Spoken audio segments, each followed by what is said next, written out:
রাসূল সাল্লাল্লাহু আলাইহি সাল্লামের যুগে, পরবর্তী সাহাবীদের যুগে, তাবেঈদের যুগে যে ইখতিলাফ বা মত পার্থক্য বিদ্যমান ছিল, সেই মত পার্থক্য অবস্থায় রাখাই সুন্নাহ।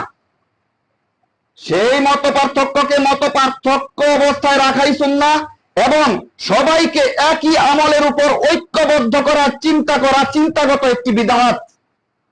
কিভাবে?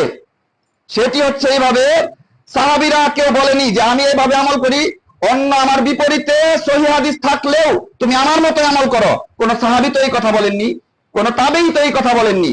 তাদের মধ্যকার ইখতিলাফ ওই অবস্থায় ছিল। কেউ কেউ সিয়াম সফরে রাখতেন, কেউ কেউ রাখতেন না। কেউ বলেননি যে সবাই সিয়াম রাখো সফরে, আবার কেউ এটাও বলেননি সবাই তোমরা সিয়াম রেখো না কেউ সফরে। তাহলে কি দেখা গেল? কেউ পূর্বে এই চেষ্টা করেননি যে সবাই একটা আমলের উপর ঐক্যবদ্ধ হোক, সবাই আমার মতো আমল করুক।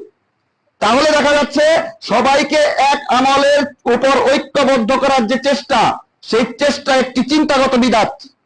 এই চেষ্টা থেকে বেরিয়ে আসতে হবে। যদি হাদিস সহিহ থাকে, আমি একভাবে আমল করব, আপনি আরেকভাবে আমল করবেন। আপনি আমাকে বলতে পারবেন না যে তোমারটা বাদ দাও, আমারটায় আসো। আমি আপনাকে বলতে পারবো না যে আপনারটা বাদ দিন, আমারটায় আসুন। কি প্রয়োজন?